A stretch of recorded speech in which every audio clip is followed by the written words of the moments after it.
Septisols are soils of cool to warm, humid, and subhumid regions. The southern Appalachian Mountains represent the largest area of these soils in the United States. The cooler climates inhibit microbial activity, and steep slopes allow erosion and leaching of these soils. You got that? It's from the Southern Appalachian Vitality website. If you didn't study soil types or agriculture at Virginia Tech, though, there's a way to understand this in a bit more layman's terms that has to do with the research and study of the brothers Osborne. In their academic research, they put it this way. Corn won't grow at all on rocky top. The dirt's too rocky by far. That's why all the folks on rocky top get their corn from a jar. I've seen farmers try to grow corn on these mountains. It's not easy.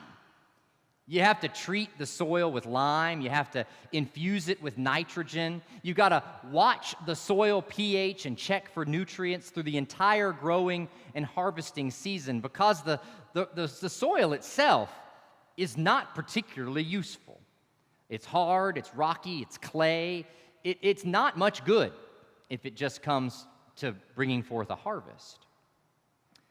Now today, we're looking at two dirty stories from the Bible.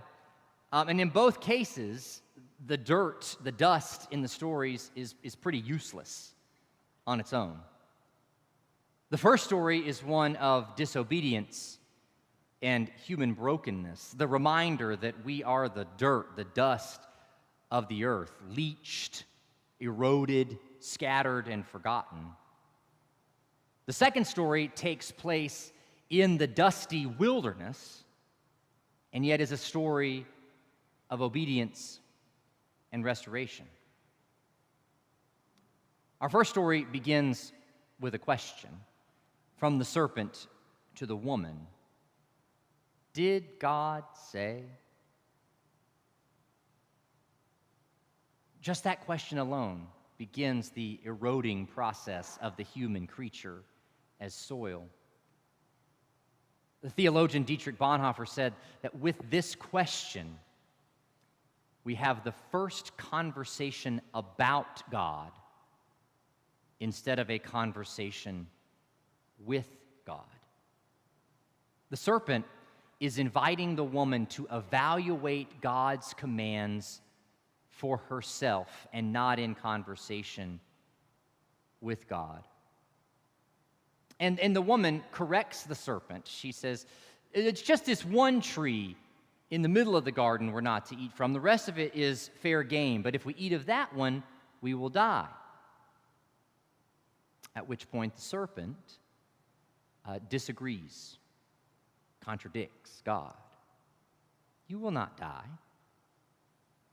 And in a way, he's right.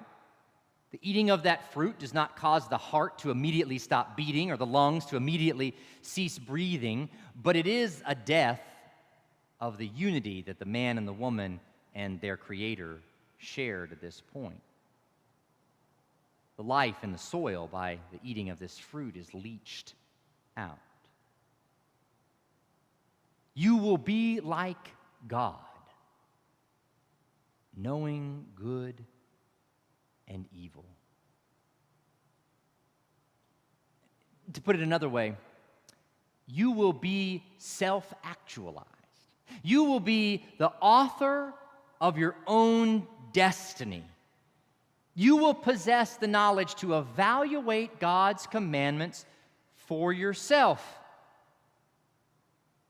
And that can sound to our ears like a good thing. That's liberating, right? Knowledge is power, we say.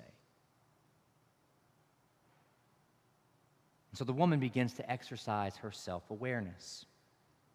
She sees that the tree is good for food. It's a delight to the eyes. It's desired to make a person wise. Value judgments based on her own experience of the tree. And so the woman eats, and the man who's with her eats too. And then we read, and then their eyes were opened. And we would think this is the climactic moment.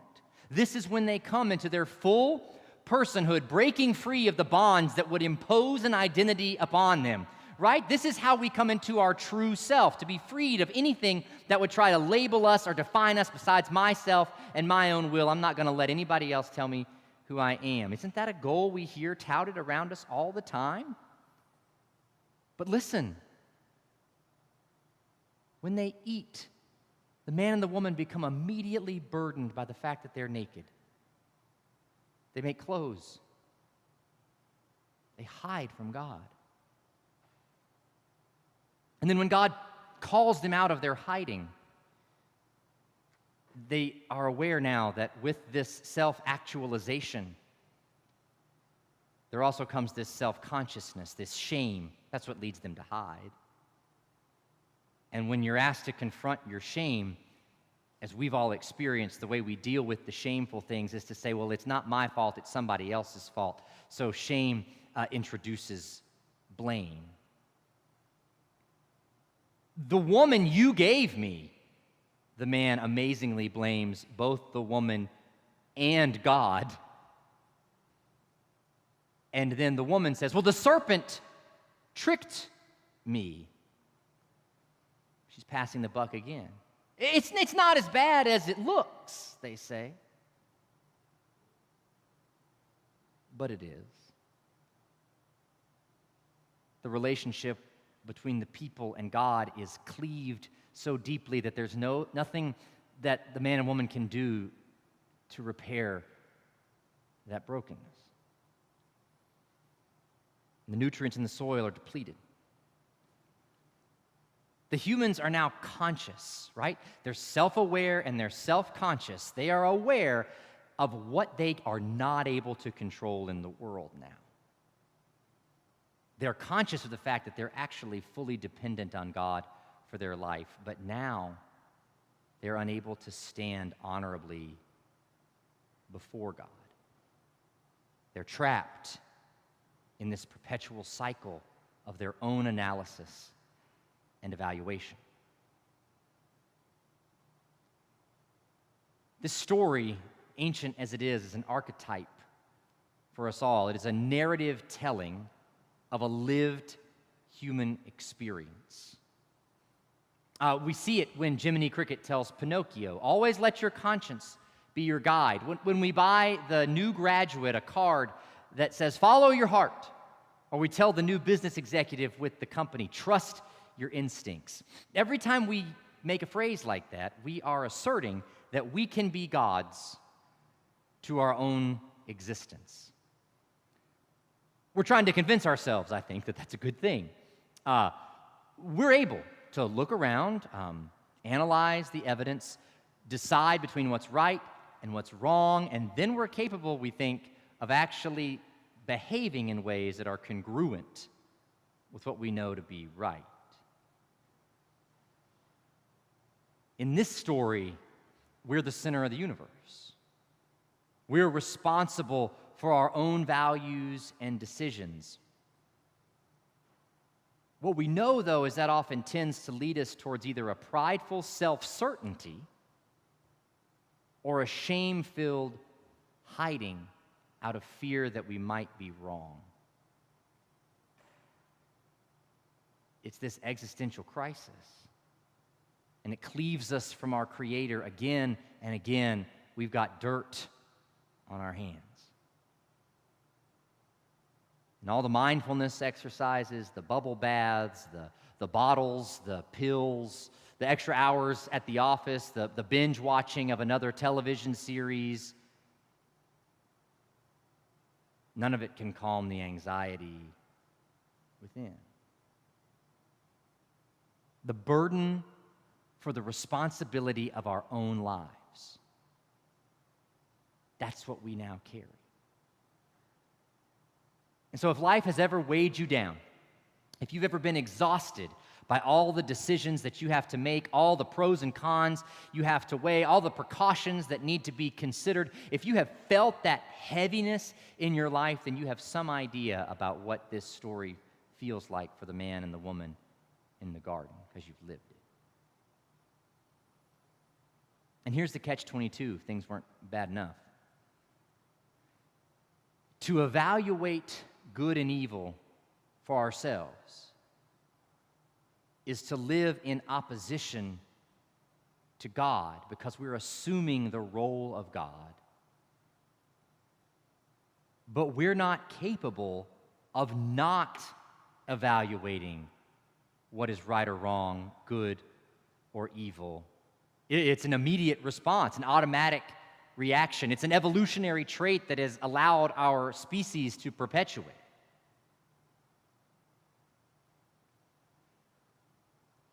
Rabbi Lord Jonathan Sacks of England says that the breakdown of our lives before God came and comes when we privilege sight over hearing. He uses the work of Ruth Benedict in her book, The Chrysanthemum and the Sword, to talk about shame cultures and guilt cultures. In shame cultures, honor is the highest value. In guilt cultures, righteousness is the highest value. In shame cultures, a person is concerned with what they look like to others. Do they measure up to the expectations that another person places on them? In a guilt culture, the question is, am I living up to the truth of my own conscience, what I know to be right within? Shame cultures, therefore, are very outward-oriented, whereas guilt cultures are inward-oriented. What that means is that in shame-based societies, shame-based cultures, physical appearance is of paramount importance. And when shame is experienced, a person tries to go into some kind of hiding. In a guilt culture, though, it is an oral culture based on speech and hearing and cannot be hidden from by hiding or running away, because the disobedience of the person is carried in the heart. So in our story, the woman looks at the tree. She sees that it's a delight to the eyes, and when they eat, their eyes are opened. And then when they hear God, they are ashamed and they hide. They know they no longer look like what God created them for. But God is not a God of honor and shame. God is a God of righteousness. God is known not by God's physical appearance, but by God's speech. God creates the world by speech. Throughout the Scripture, it is the voice of God that is said to bring death or life. The Hebrews are commanded not to ever build an idol to depict the physical manifestation of God. God says to Moses, I am who I am. God is not visual, but oral. But when we trade our listening ears for our evaluating eyes, that's when we fall. Our eyes can only see so much. Our eyes grow concerned with how other eyes are perceiving me. Our eyes cause us to think of ourselves more highly. It comes out in everyday phrases. Here's how I see it. Seeing is believing. I don't like what I'm seeing. What you see is what you get. And what Genesis tells us is that by trusting what we see, what we get is brokenness. We can never unsee what we have seen. We will perpetually evaluate and judge. Did God say?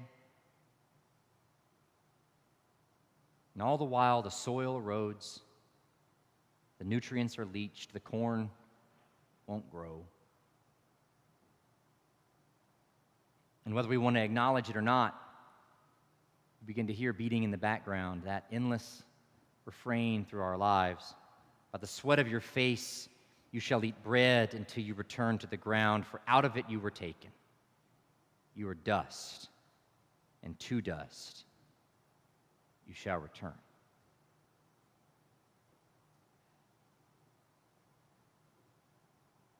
Our second story is shorter. It is set in the dry, arid land of the wilderness with its cacti and tumbleweeds. Dust everywhere. And this story, like the previous one, also begins with a command. Jesus, rising from the waters at his baptism, hears the voice, "You are my Son, the beloved, with whom I am well pleased." And then immediately the Spirit drives Jesus into the wilderness for 40 days of temptation. Now, Mark doesn't give us any details about what happens in that temptation. Matthew and Luke do, but Mark doesn't. Mark does tell us, though, that Jesus is with the wild animals and that the angels waited on him. That's not in Matthew and Luke. That's specific to Mark. And Mark is echoing in this story that Eden paradise of old. The human creature, Jesus, surrounded in a peaceful relationship with the other animals, attended by the angels. So he's living in the presence of the divine. And the tempter in that story is there as well. But what makes Jesus different from that man and woman in the garden long ago? He doesn't trust what he sees. Wilderness and dust around him. He trusts the command that he has heard. You are my Son. There's no hiding in shame here.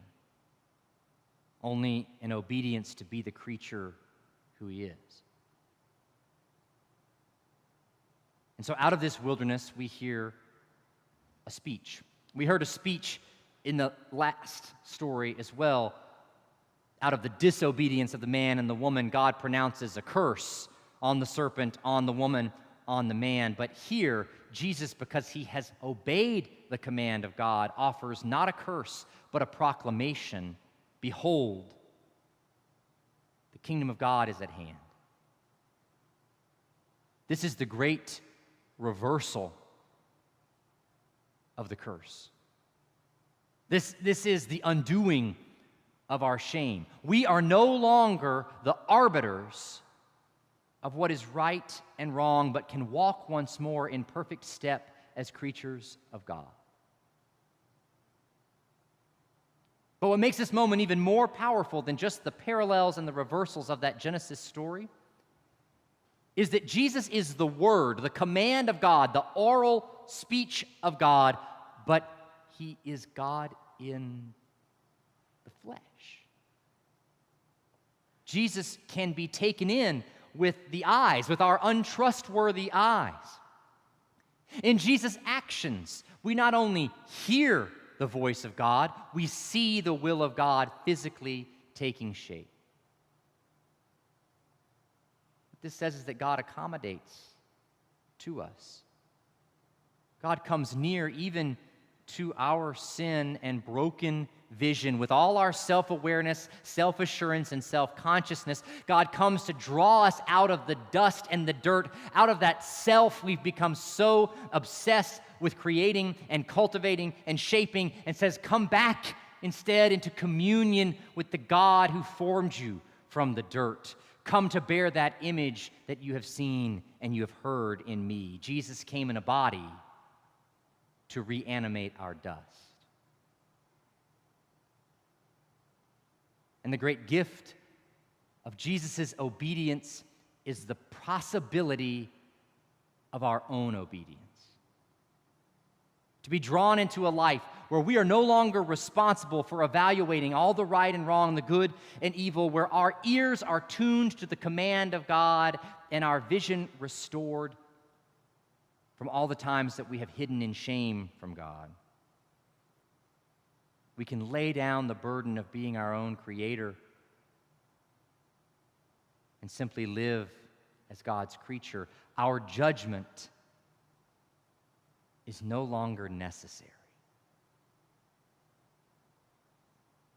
Instead, we get to live by the command to delight in God's creation, to delight in one another, to delight in the love of God we have seen and heard in Jesus Christ. Appalachian soil may be eroded, it may be leached of nutrients. Corn may not grow at all on Rocky Top. We might be nothing but dust.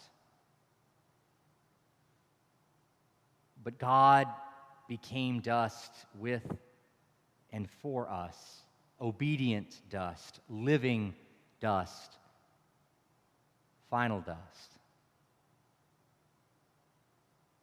so that we can lay down the burden that is the responsibility of our life and discover there that we can truly live.